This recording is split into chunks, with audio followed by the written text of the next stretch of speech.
It's like we feel like we're on vacation, but this is our life and I'm working, but I'm like balancing work and life so much better than I ever have. And I don't know if it's because of what we're doing and where we are or what the scenario is. So it's just been very interesting.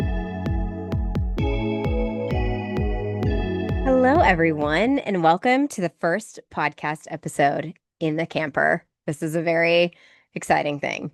Also, if you guys are watching on YouTube, I'm sorry that my lighting is trash city, but I'm still trying to figure it out. The lights in here, when I turn them on inside our bedroom, which is where I'm recording this right now, they like create lines on my screen. And I'm like, well, I need lighting, but only so many things fit in one tiny little space. Maybe I need to record. I don't know. Maybe I should like stand outside and record or go into the living room or something. I'm not sure. But anyway, we're here and we've now been on the road by the time that you guys are hearing this for over 2 weeks, which is crazy. It actually, I don't know if it feels longer, shorter. I don't know, guys. Every day I'm like, what are we doing? This is insane. But this podcast episode today is going to be a little bit of a recap on what we've done over the last couple of weeks and how life on the road is going. It is also going to be an episode where I am launching a new offer and coming to all of you in person. So we're going to talk about that today a little bit as well. So excited to share with you guys. We've had a lot of questions on how things are going and what we think and all of that. So I thought I would just kind of spend some time diving into it with you. So we, let me recap. We were supposed to leave on June 22nd. And on June 22nd, our camper was actually the camper was fine. We'd gotten it back. We had to have warranty work done on it the week before, which was what it was. Thankfully, we got it done. But Colin's truck still was not complete. And I finally got involved because I was like, I am so done with Ford telling us that they do not have, it's a diesel particulate filter, okay, a DPF. And let me just tell you that Ford has they've sold the most trucks in the United States for however many years, okay? And for them to not have this specific part, we waited on this part, you guys, for 6 weeks. Had this been a work truck, we could have lost our jobs, our business, whatever. I mean, thankfully it was a truck that we bought. But Colin's whole thing was like, we bought the truck to tow a camper and it's literally not doing the job that we bought it to do. And that's annoying. And I was like, right, it is annoying. And it delayed our trip. I finally got involved though, and I called Ford. Colin is amazing, and you guys know he's great. But he told them, he was like, you guys have been dealing with me up to this point, but if the boss gets involved, like that's gonna be the next thing you have to deal with. And that's me. And I called and I was like, I need an answer on this and I need an answer right now. And there's no excuse for this anymore. I don't care what you guys have to say about like, oh, well, they've changed the ordering system. That's what it was. They were like, well, we ordered the part, but then apparently Ford changed the ordering system and where we were supposed to order this part from. So we had to reorder it. And I'm like, I don't care. You need to figure it out, get it together, and get the part now, right now. So I called and communicated that. And then I got a text later that was like, they have the part. They're expediting the shipping to us, but it was over a holiday and it was over Juneteenth. And then it'll be to us by like the Wednesday. So this was like 2 days after they were getting the part like 2 days after we were supposed to leave. So all of that happened. We did get the part. The truck got repaired. Everything was good to go. Also that week that the week before we got a tenant in our house, a long-term tenant. It is a really nice couple that had the opportunity to meet and felt really good about it. And they're going to be in our home for 12 months. So I was like, all of this worked out in best case scenario. We're not making a lot of money on that, but we also are covering our expenses, and that is phenomenal. With like we're covering the expenses of the house. So we did not sell our house to do this. That's been a big question that people have asked. We did not sell our house. There were a few reasons for that. Number one, we don't know what we're doing in a year. We may go back, we may not. We're not sure yet. We also have a HELOC on the house, and we need to get that paid off. We would lose a lot of our equity if we sold it. And we didn't want to do that. So for all of those reasons, we have the HELOC because of the cabins. So yeah, hopefully it all pays off, you guys. I don't know. Sometimes I'm like, did we make the right choices in all of this? I'm not sure. Hopefully it all pays off. We're enjoying our life. Maybe that's just like part of it, right? I don't know. Um, so all of that happened. And I am very much one to believe things happen for a reason. I'm like, we were delayed for a reason. We were not supposed to leave when we were supposed to leave, and that's okay. And we got the tenant, and everything fell into place, and it's all working out, and it's all going to be fine. It was a stressful few weeks, but we got through it, and we've been on the road. So where we've been, we finally were able to leave on Friday, June 26th. So that's the day we actually departed. And we stayed in a hotel in Wisconsin for the night just to catch up on our trip because we already had campsites booked. So Colin had spent time, booking campsites, and we had to, like, the places that we wanted to go, we really had to plan in advance. We did not plan to boondock anytime in this first year. So we were like, we want to have actual campgrounds that we're staying in that have full hookup sites. Like, we had some specific qualifications. So anyway, we had campsites booked. So we spent the night in Wisconsin for a night at a hotel. Then we went to Minnesota. We stayed near Rochester at a KOA there. It was fine. Nothing spectacularly wonderful. And we didn't really do a lot there. We just kind of stayed at the campground. And that was the end of it. And then we got to South Dakota and we stayed in Mitchell, South Dakota first. And we were there for 4 nights. And there what did we do in Mitchell? We went to the Corn Palace. We also went downtown Sioux Falls. That was fun. We got to see Falls Park, which was beautiful. We went to a park and splash pad there. Oh my gosh, I have to tell you guys this story. This was so funny. So we're in Sioux Falls, South Dakota. We're at this park and splash pad, and someone comes up to me and she's like, Steph. And I was like, hi. She was like, I follow you on social media. I'm Krissa, and like whatever. We've been talking back and forth, but she had sunglasses on, so I like did not recognize her face. And we've been talking back and forth on Instagram about STRs, and they're in this industry too, and all of these different things. So it was so fun.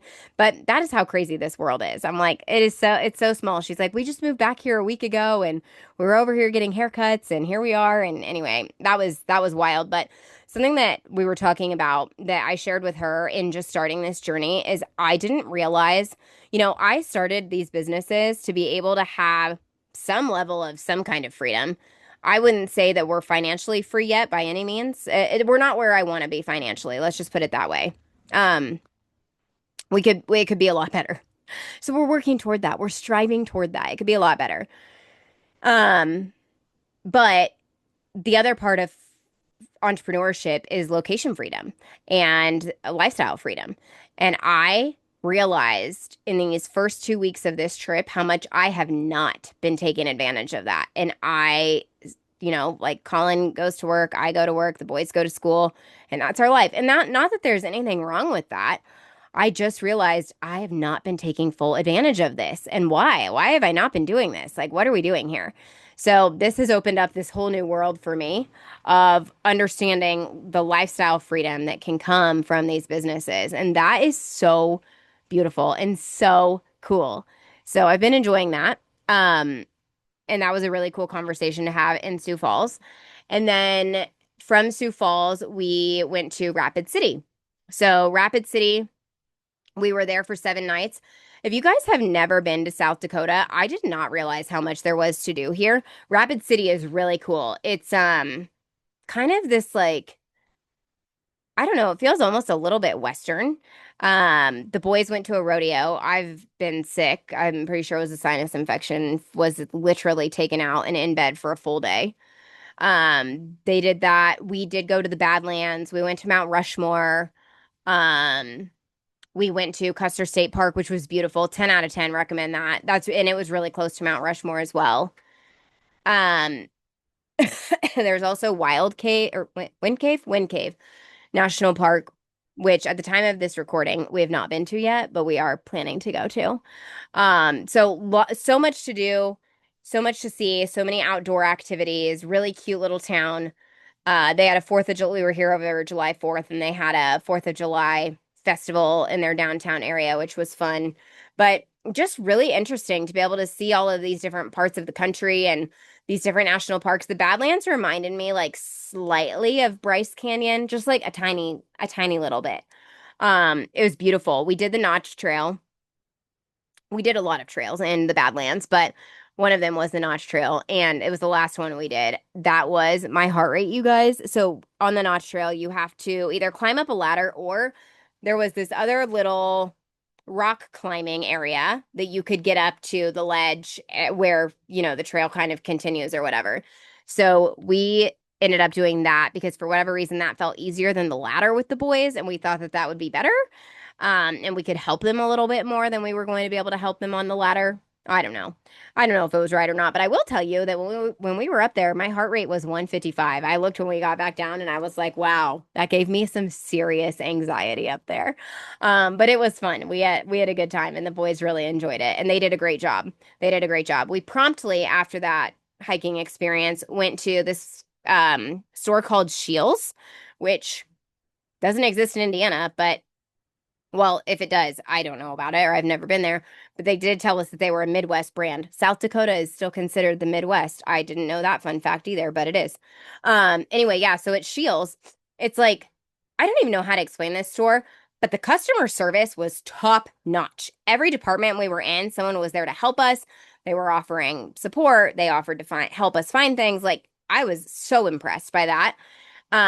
It was this really interesting combination of REI meets Dick's Sporting Goods, kind of, is like maybe the best way to describe it. I don't know, but they're a family owned and operated brand. And it was really cool.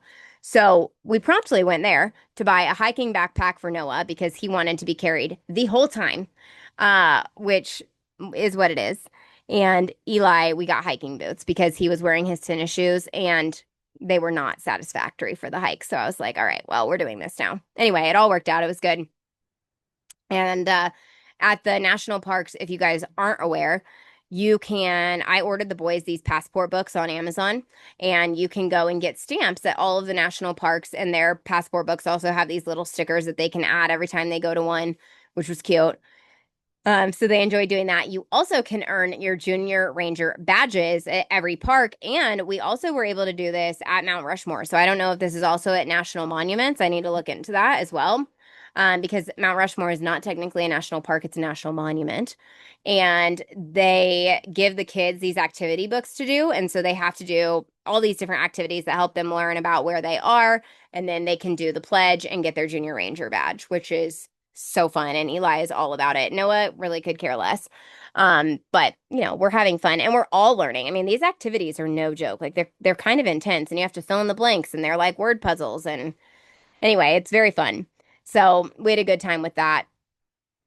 I think aside from just understanding and being open to this whole lifestyle freedom of entrepreneurship, I have really enjoyed being together as a family and seeing and experiencing as a family. And yeah, it's just it feels it. Colin and I were talking about this the other day. It's like we feel like we're on vacation, but this is our life and I'm working, but I'm like balancing work and life so much better than I ever have. And I don't know if it's because of what we're doing and where we are or what the scenario is. So it's just been very interesting. And very eye-opening. And we'll see. We'll see how it continues to go. I was telling someone who's done this, Sam from the Traveling Titans, I was like, it feels like we're in the honeymoon stage right now. She goes, girl, it's all a honeymoon stage. They've done this lifestyle for 5 years now. And something she said to me before we left was, you're going to be on like a constant dopamine hit all the time because you're in new places and you're seeing new things and you're doing new stuff. And she was like, you just kind of have to be mindful about that. And I didn't really think about that, but she's right. And that is very true. So we're still very much figuring it out. I do not mind tiny living at all. Like I'm sitting here in my office and my back is like, my bed is my backrest. And it doesn't bother me. And Colin hasn't been bothered with cooking because he obviously is the one to cook in our family. And he's like, I don't mind cooking in this tiny space. Like, this is fine. The boys have done a phenomenal job adjusting. Noah, up until this point, was still in a crib. So we actually brought his pack and play with us because on our test trip, he did not do well. But we switched his bed out. We took the and their bedroom is the bunkhouse. And so Eli was on the top bunk and Noe was on the bottom, but the bottom one was a sofa that like folded into a bed and it was just too big for him. So what we did was we took that out and then we took the like there was like a mattress on the floor basically to create another sleeping space in there and we just took that and put it there. And so now it's basically just like bunk beds is essentially what it is. And so Noah's on the bottom, Eli's on the top.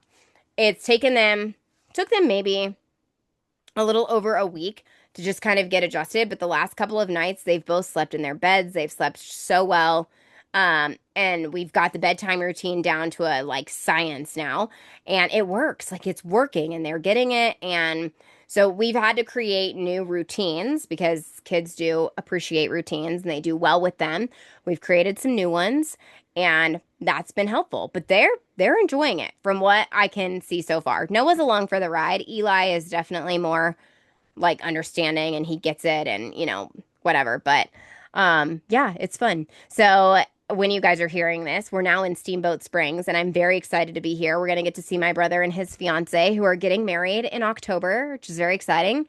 So we'll get to see them. I'm hoping to see Jake with Step by Step B&B, who's a client of ours. So lots of fun things. And that kind of segues me into this new offer that I am launching. So one of the pain points and things that I've realized is true from a marketing perspective for our clients and from a brand perspective is, okay, we have this brand. How do we implement it in our property and in our guest experience? And how do we make our guest experience better?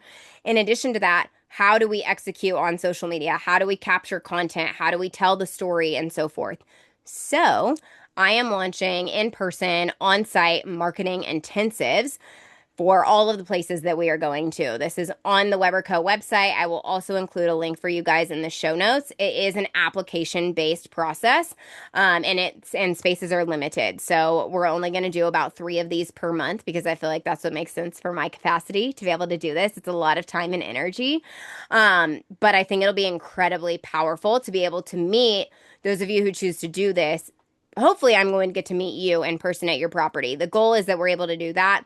We sit down for a half day marketing intensive experience where we're walking the property together. We're going through your brand. We're figuring out what needs to change, evolve, and be adjusted based on your guest experience, based on the brand that you're building, based on your ADR targets, etc. And then we're also taking a look at your marketing side. What are you doing for marketing? What's working? What's not working? What do you need to implement right away? And then I'm capturing content for you too. So you're going to walk away with a full content library that you can take and use on social based on the strategy that we built out. We'll have a pre-strategy conversation, and then that on-site intensive with you in person and one-on-one. And for those of you that have boutique hotels, I'll get to meet your teams and so forth, which will be really powerful and cool too. So lots of good value in this.